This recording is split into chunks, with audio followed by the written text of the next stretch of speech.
అందరికీ నమస్తే అండి. ఈరోజైతే మా పెద్దోడితోటినైతే నేను పేపర్ అయితే చదివించబోతున్నాను. ఎందుకంటే మనం ఇప్పుడు ఉన్న జనరేషన్ ప్రకారం అయితే మన పిల్లలను అందరినీ ఇంగ్లీష్ మీడియంలోనే జాయిన్ చేపిస్తున్నాం. అది కూడా ప్రైవేట్ స్కూల్లోనండి. వేలకు వేలు ఇంకా చదువులకైతే పోసి మనమైతే వీళ్ళని చదివిపిస్తున్నాము. ఇంగ్లీష్ రావాలి, మాట్లాడాలి, బాగా చదవాలి, రాయాలనే చూస్తున్నాం. కానీ మన తెలుగు భాష మాత్రం అస్సలు మర్చిపోతున్నాం. ఎందుకంటే ఇంగ్లీష్తో పాటు మనకు తెలుగు కూడా చదవడం, రాయడం రావాలండి. ఇంగ్లీష్ ఎంత ఇంపార్టెంటో మనకు తెలుగు కూడా అంతే ఇంపార్టెంట్. అందుకోసం అయితే స్కూల్లో వాళ్ళు మొత్తం ఇంగ్లీషే మాట్లాడతారు, ఇంగ్లీషే చదివిపిస్తారు.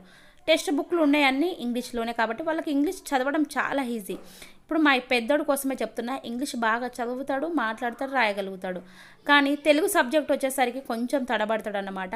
అందుకే నేను మా పెద్దోడికైతే ఇంకా స్కూల్ నుండి కాకుండా ఇలా బయట ఏ పేపర్ అయినా సరేనండి, ఇది ఇప్పుడు ప్రస్తుతానికి చదివిపించేది ఈనాడు అనమాట. ఈనాడు పేపర్ అయితే చదివిపిస్తున్నాను. చదువుతున్నాడు బాగానే, కానీ అంత స్పష్టంగా అయితే లేదు. అదే ఇంగ్లీష్ చదవమంటే బాగా చదువుతాడండి. అందుకే మనము కొంచెము స్కూల్లో చెప్పిందే కాకుండా మనం ఇంటి దగ్గర కూడా ఇలా పిల్లలకు నేర్పిస్తే వాళ్ళకి ఇంకా బాగా చదవగలుగుతారు, రాయగలుగుతారు. ఈ తెలుగు అనే కాదండి, ఇంగ్లీష్ అయినా పర్లేదు, ఇలా తెలుగు. కానీ మెయిన్ మనకు తెలుగు అయితే కంపల్సరీ రావాలి. అందుకోసమే మా పెద్దోడికైతే ఇలా చదివిపిస్తున్నాను అన్నమాట. ఇంకా వాడు చదువుతున్నాడు, వాడు తడబడుతుంటే ఇంకా నేను నవ్వుతుంటే, అమ్మ అలా నవ్వకమ్మ, నాకు ఇంగ్లీష్ చదవడం చాలా బాగా వచ్చు, ఈ తెలుగే కష్టమవుతుంది అంటున్నాడు. మరి మీ పిల్లలను కూడా మీరు తెలుగు భాషను అయితే కంపల్సరీ అస్సలు మర్చిపోకండి. తెలుగు కంపల్సరీ రావాలండి మనకైతే. అందుకోసమే నేనైతే ఈ వీడియో అయితే మీ ముందుకు తీసుకురాగలను. మరి మీ పిల్లలను తెలుగు చక్కగా మాట్లాడతారా, రాయగలుగుతారా? మాట్లాడడం అంటే మన తెలుగు వాళ్ళు ఎవరైనా మాట్లాడతారండి, కానీ రాయడం, చదవడం కూడా ముఖ్యమే కదా. అందుకోసం అయితే నేను మా పెద్దోడికి బాగా ప్రాక్టీస్ చేపిస్తున్నా.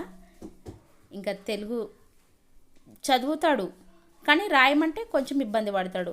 అదే ఈ తెలుగుతో పాటు ఇంగ్లీష్ అయితే చాలా బాగా రాస్తాడు. ఏది రాయమంటే రాస్తాడు. కానీ ఇక తెలుగు సబ్జెక్ట్కి వచ్చేసరికి ఇలా తయారైందనమాట. దయచేసి మనం స్కూల్లోనే కాకుండా ఇంట్లో కూడా కొంచెం టైం కేటాయించి పిల్లలతోటి కంపల్సరీ మన తెలుగు సబ్జెక్ట్ని అయితే కొంచెం నేర్పించాలండి. స్కూళ్ళవే కాకుండా బయట సమాజంలో ఏం జరుగుతుంది పిల్లలకు కూడా తెలియాలి. కొన్ని మనం నేర్పించాలి. ఇప్పుడున్న జనరేషన్ ప్రకారం అయితే చిన్న పిల్లలదైతే కంప్యూటర్ బ్రెయిన్ అయిపోయింది. ఎందుకంటే వాళ్ళకు ఒకటి చెప్తే వాళ్ళు రెండు అంటున్నారు. మాటలు అయితే చాలా మాటలు మాట్లాడతారు. చదువు కూడా అలాగే ఉండాలి, చదువుతో పాటు సంస్కారం కూడా ఉండాలంటారు కదా. అందుకోసం అయితే నేను పిల్లలకైతే, మా ఇద్దరు పిల్లలకి నేను ఇలాగనే చెప్తాను ఫ్రెండ్స్. మరి మీరు కూడా మీ పిల్లల్ని తెలుగుతో, మన ఇంగ్లీష్తో పాటు తెలుగు కూడా చెప్పాలని అయితే అనుకుంటున్నాను. నేను వీడియో తీసింది అయితే ఇదే ఫ్రెండ్స్. తెలుగు సబ్జెక్ట్ను బాగా నేర్పిద్దాం. మనమైతే ఇంగ్లీష్తో పాటు తెలుగు సబ్జెక్ట్ను కూడా చూడాలి. ఓకేనా? మరి నేనైతే ఈనాడు పేపర్ అయితే ఇది మొత్తం చదువుమని, అంటే ఒకరోజు ఒక హెడ్లైన్స్లో ఉన్న మ్యాటర్ అంతా చదివిపిస్తాను అన్నమాట. ఇక వీడికైతే కొంచెం చదవడం పర్వాలేదు తెలుగు సబ్జెక్ట్ వచ్చేసి.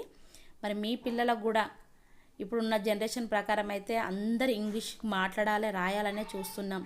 కానీ తెలుగునైతే చాలా తక్కువ చదువుతున్నారు, రాయగలుగుతున్నారు. దయచేసి అలా అయితే చేయకండి. ప్రతి ఒక్కరం మన పిల్లలకైతే చదవడం, రాయడం నేర్పిద్దాం. ఓకేనా ఫ్రెండ్స్? మా పెద్దోడు చూడు, నేను చెప్తా ఉంటే అయితే అలా చెప్పకమ్మా, అట్లా చెప్పకమ్మా, నేను చదువుతున్నా కదా కొంచెమైనా అని అంటున్నాను. చదువుతున్నాడండి, కానీ మనకు వాళ్ళు ఇంగ్లీష్ ఎంత బాగా చదువుతున్నారో తెలుగు కూడా అలా చదవాలి. ఇక దానికోసమే నేను రోజు ఒక్క హెడ్లైన్ చదివించి దాని కింద మ్యాటర్ అయితే మొత్తం చదివిపిస్తాను అన్నమాట. ఇంకా చిన్నోడు అంటారా, చిన్నోడు కొంచెం సెకండ్ క్లాస్ అండి, వాడు ఇప్పుడిప్పుడే చదువుతున్నాడు కాబట్టి కొంచెం పర్లేదు. మరి మీ పిల్లలకు కూడా మీరు తెలుగు బాగా నేర్పియండి. ఓకేనండి?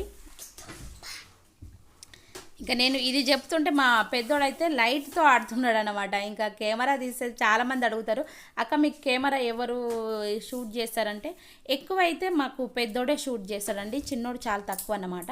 ఇంకా వాడికి అయితే కెమెరా అయితే సరిగా తీయరాదు. పెద్దోడైతే చాలా బాగా తీస్తాడు. మనం ఏది ఎట్లా తీయాలన్నది కూడా నాకు కొన్ని చెప్తాడు. అమ్మ ఇట్లా కాదు అట్లా అని చెప్తాడు. కొంచెం నాకైతే కొంచెం సపోర్టింగ్గా ఉంటాడండి వీడియోలకైనా. ఇంకా ఇప్పటి వరకు అయితే వీడియోలు అయితే బాగానే షూట్ చేస్తాడు పెద్దోడు, మంచిగా క్లియర్గా రావడానికి అయితే చూస్తాడన్నమాట. మరి ఈ వీడియో మీకు నచ్చిందని అనుకుంటున్నాను ఫ్రెండ్స్. ఓకేనా? మరి తప్పకుండా మీ పిల్లలకైతే మీరు తెలుగు బాగా ప్రాక్టీస్ అయితే చేపియండి. బాయ్.